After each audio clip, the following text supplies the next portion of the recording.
Yes, hell yes. Mr. Red Gaze, I'm a big fan. I've been watching all your videos. It's an honor to share tonight with the Gaze community. Hello and welcome. Today we got CBR spouting off more nonsense about Star Wars. I know everyone's surprised by this, but this recent article is just, I don't know, it kind of seems like an attempt at reaching to explain all this away. So we have the Snoke Palpatine connection was hinted at months ago in a Marvel comic. Well, see, there's part of your problem. Part of the Disney philosophy, the Disney plan, or non-existent plan, was to explain plot holes and just missing information in their cheap imitation of the expanded universe. Through the comic series, the new novels they're putting out. And, not a lot of people read that stuff. If you're going to make a movie, let alone a trilogy, what you probably want to do is have everything the audience needs to know inside the movies. Novel idea, I know. So yeah, let's take a look inside this article and see what we find. Early in its runtime, Star Wars The Rise of Skywalker reveals that Supreme Leader Snoke was, in fact, a clone created by the supposedly deceased Emperor Palpatine. Well, that's even a stretch. We didn't even really get that information. They discussed cloning, but does that mean Snoke was an actual clone? I don't know. These things were vague. I don't know if they were intentionally vague, but from what I understand, there exist deleted scenes from the beginning of the movie that would explain a lot more than actually was explained inside the film. But yeah, I digress.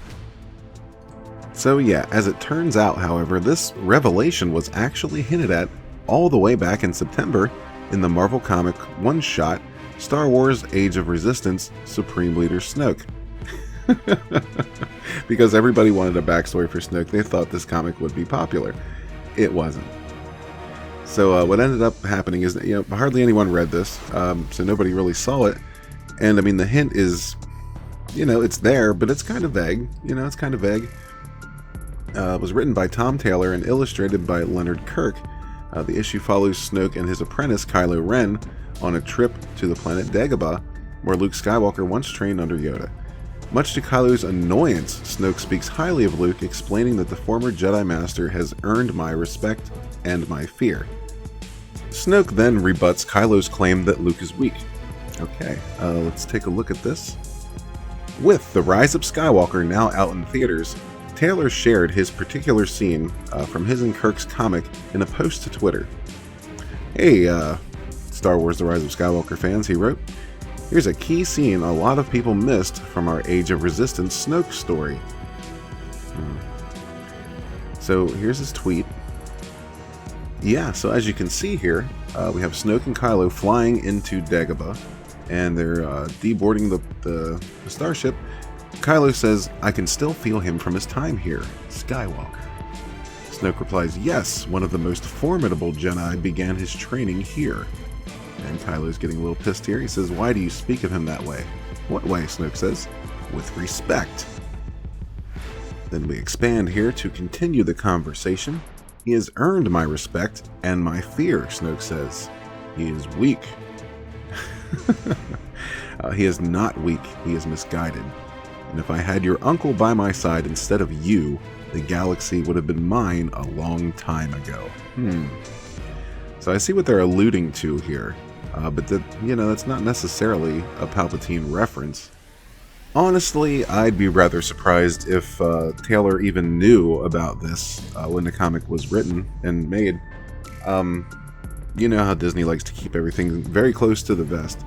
Personally, I wouldn't be the least bit surprised if Taylor saw The Rise of Skywalker and said, hey, that all makes sense now. I was wondering why they asked me to put that in the comic. And just said, hey, we knew this all along. Look, you should have read our comic. But not a lot of people are reading those, Tom. Sorry to break it to you. So CBR continues, as Taylor implies, this line from Snoke largely flew under the radar when the Age of Resistance one-shot first arrived a few months ago. with Episode 9's reveal that Snoke was but an extension of Palpatine. However, its larger meaning is now clear. Is it, or was it just a clever line for Snoke to say? After all, the Emperor's endgame back in 1983's Return of the Jedi was to turn Luke to the dark side so they might rule the galaxy together. That's true. A bid that ultimately proves unsuccessful when Luke refuses to kill Darth Vader. Well, see, I got a problem with this, though. The only real problem I have is simply that, that Disney doesn't have a plan for their Star Wars trilogy. Each director was allowed to write their own movie. So you can't sit there and tell me, writer's group or no writer's group, that writer's group is insignificant. What do they do? Nobody knows. But you can't sit here and tell me that they had all this inside information that, not even the actors are allowed to know while filming. And, they cleverly, wove this together. Get the hell out of here. Just, no. That's not the way it happened. At least I don't believe that's the way it happened. I will never believe that's the way it happened because Disney has shit the bed on Star Wars since they got it.